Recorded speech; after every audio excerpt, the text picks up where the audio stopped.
حضرت صلی اللہ علیہ وسلم ہم تمام مسلمانوں کے لیے محسن اعظم ہیں۔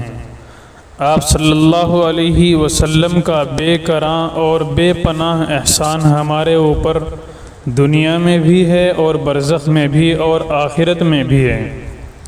آپ صلی اللہ علیہ وسلم جیسا عظیم ترین محسن کسی بھی مومن کے لیے کوئی بھی نہیں ہے، اور اسی وجہ سے تمام مومنین کے لیے آپ صلی اللہ علیہ وسلم کی ذات مقدسہ سے بڑھ کر کوئی بھی چیز محبوب نہیں ہے۔ دنیا کا دستور یہ ہے کہ جب کوئی شخص کسی اپنے دوست اور محبوب کے پاس جاتا ہے تو کچھ نہ کچھ تحفے تحائف لے کر جاتا ہے۔ اگر خالی ہاتھ جائے گا تو اپنے حق میں نہایت ندامت اور شرمندگی محسوس کرے گا، بلکہ اگر خود نہیں جا رہا ہے، کوئی دوسرا جا رہا ہے تو جانے والے کے ہاتھ تحفہ بھیجا جاتا ہے۔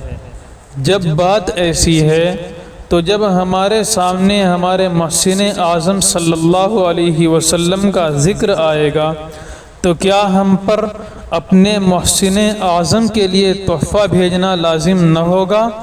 ضرور لازم ہوگا۔ اور ہمارے محسن اعظم کا تحفہ کیا ہے؟ آپ صلی اللہ علیہ وسلم نے خود ہی بتلا دیا ہے کہ میرے لیے یہی تحفہ ہے کہ تم مجھ پر کثرت سے درود بھیجا کرو۔ اللہم صلی علی سیدنا محمد وعلی آل محمد کما تحب و ترضی عدد ما تحب و ترضی۔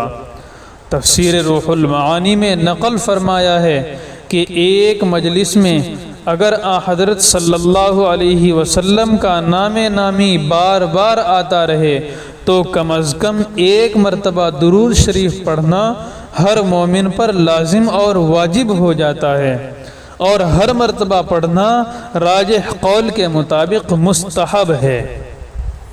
امام ابو بکر بیہقی رحمۃ اللہ علیہ نے اپنی کتاب شعب الایمان میں ایک حدیث شریف نقل فرمائی ہے۔ اس کا خلاصہ یہ ہے کہ ایک دفعہ حضرت صلی اللہ علیہ وسلم نے صحابہ کرام رضوان اللہ علیہم اجمعین سے فرمایا کہ سب منبر کے قریب ہو جاؤ، تو تمام صحابہ قریب ہو گئے۔ جب حضرت صلی اللہ علیہ وسلم نے منبر کی پہلی سیڑھی پر قدم مبارک رکھا تو فرمایا آمین، اور جب دوسری سیڑھی پر قدم رکھا تو فرمایا آمین، اور جب تیسری پر قدم رکھا تو فرمایا آمین۔ پھر جب حضرت صلی اللہ علیہ وسلم منبر سے نیچے اتر آئے تو صحابہ کرام نے آپ صلی اللہ علیہ وسلم سے درخواست فرمائی کہ آج آپ سے کچھ ایسی باتیں سنی اور دیکھیں جو اس سے قبل کبھی نہیں سنی گئیں۔ آپ صلی اللہ علیہ وسلم نے جواب دیا کہ حضرت جبرائیل علیہ السلام تشریف لائے تھے۔ جب میں نے پہلی سیڑھی پر قدم رکھا تو رمضان المبارک یوں ہی ہے لاپرواہی سے گنوا دینے والوں کے بارے میں یوں بددعا فرمائی کہ ایسے شخص پر ہلاکت و بربادی و تباہی ہے جس نے رمضان المبارک کا مہینہ پایا پھر اس کی مغفرت نہ ہو سکی، اس لیے کہ رمضان کا پہلا عشرہ نزول رحمت اور دوسرا عشرہ گنہگاروں کی مغفرت اور تیسرا عشرہ ایسے لوگوں کو جہنم سے خلاصی کا ہے جن کے بڑے بڑے گناہوں کی وجہ سے ان کا نام جہنمیوں کی فہرست میں آ چکا ہے۔ جب ایسا مبارک مہینہ ہے جس میں جہنمیوں کو جہنم سے رہا کر دیا جاتا ہے، اس کو لاپرواہی میں گزار دیا ہے اور اس کی مغفرت نہیں ہو سکی، اس سے بدتر کون ہو سکتا ہے؟ اس لیے جبرائیل امین علیہ السلام نے بددعا فرمائی اور جناب رسول اللہ صلی اللہ علیہ وسلم نے اس پر آمین کہی۔ جب میں نے دوسری سیڑھی پر قدم رکھا تو ایسے لوگوں پر بددعا فرمائی جن کے سامنے میرا ذکر آیا ہو اور انہوں نے میرے اوپر درود پاک کا تحفہ پیش نہ کیا ہو۔ اس لیے محسن اعظم صلی اللہ علیہ وسلم کے لیے تحفہ پیش کرنا باوفا مسلمان پر لازم ہے، جس کا مفصل تذکرہ ہم پہلے اپنے بیانات میں کر چکے ہیں۔ جس نے درود شریف کا تحفہ پیش نہیں کیا وہ بہت بڑا بے وفا ہے، اس لیے اس پر بد دعا کی گئی اور آپ صلی اللہ علیہ وسلم نے اس پر آمین کہی ہے۔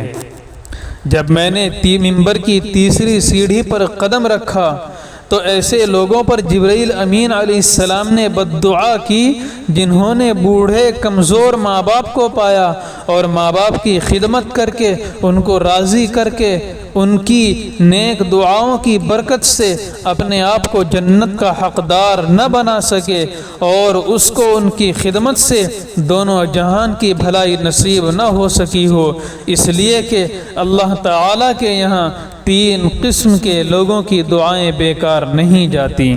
نمبر 1، ماں باپ کی نیک دعا یا بد دعا اولاد کے بارے میں۔ نمبر 2، روزہ دار کی دعا یا مسافر کی دعا حالت سفر میں۔ نمبر 3، مظلوم کی بد دعا ظالم کے بارے میں۔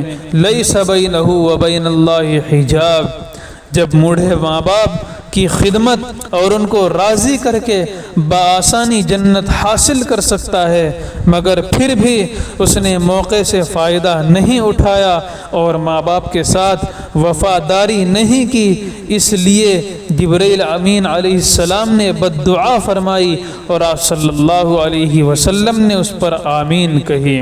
اور ماں باپ کے حقوق سے متعلق کچھ باتیں بلا و مصیبت کی 15 علامات ہیں جن کو ہم پہلے بیان کر چکے ہیں۔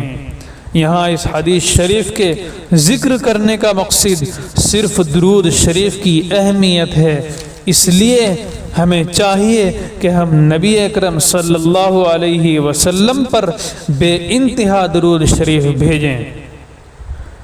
نسائی شریف میں حضرت انس ابن مالک رضی اللہ عنہ سے ایک روایت مروی ہے، وہ فرماتے ہیں کہ جو شخص ایک مرتبہ حضرت صلی اللہ علیہ وسلم پر درود شریف بھیجتا ہے، اللہ تبارک و تعالی اس پر 10 مرتبہ رحمت نازل فرماتا ہے اور اس کے 10 گناہ معاف فرما دیتا ہے اور جنت میں اس کے لیے 10 درجات بلند کر دیتا ہے۔ حضرت شیخ الحدیث حضرت مولانا زکریا نور اللہ مرقدہ نے فضائل درود شریف میں نقل فرمایا کہ اللہ تعالیٰ کی طرف سے اولاً 10 کا وعدہ کیا گیا ہے اور بعد میں 70 کا وعدہ ہے۔ اللہ تبارک و تعالی ہم سب کو عمل کی توفیق عطا فرمائے۔